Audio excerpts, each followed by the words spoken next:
সবাই ভালো করছে বলেই তারা নায়ক। Yeah, তাদের exactly. প্রত্যেকেরই আলাদা আলাদা জনরার দর্শক বা ভক্তকুল আছে। তবে Shakib Khan is totally exceptional.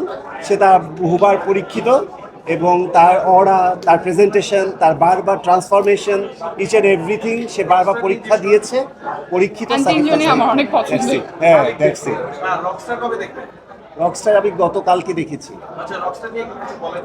Rockstar নিয়ে আমি যেটা বলবো যে আমি যা দেখেছি আমার রিভিউর সাথে অনেক দর্শকের রিভিউ মিলবে না। আমি যেটা ফেসবুকে ঈদের দিন থেকে দেখেছি, দেখলাম যে মিক্সড রিয়াকশন, কেউ পজিটিভ কেউ নেগেটিভ।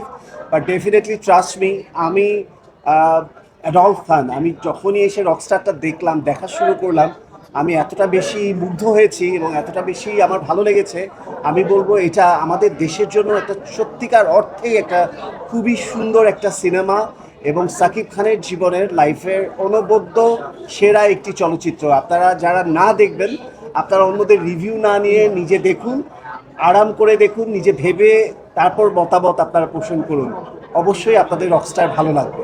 কি মনে হচ্ছে প্রিন্সের হতাশা কি কমেছে? ডেফিনেটলি প্রিন্স আমার ভালো লাগেনি, কিন্তু সেগুলোর তুলনায় অনেকগুলো কয়েকটা ছবির তুলনায় রকস্টার অনেক বেশি ভালো একটা সিনেমা, সত্যি কথা যেটা। এবং আমি আমি আশা রাখছি যদি কোনো রকম কোনো সিন্ডিকেট বা কোনো রকম কোনো পলিটিক্স বা আদার্স কোনো ব্যাপার না ঘটে, তবে অবশ্যই সাকিব খানকে ন্যাশনাল অ্যাওয়ার্ডটা দেওয়া উচিত রকস্টারের জন্য। সো আচ্ছা, আপনি দেখছি যে ঈদ ধরেই সবগুলো সিনেমাই দেখছেন। হ্যাঁ। তো সামনে কি আপনারও সিনেমা পাওয়া যাবে কি? আমার সিনেমা পাওয়া যাবে বলছি, আমি অলরেডি একটি দুটি চলচ্চিত্রের সাথে যুক্ত হয়েছি।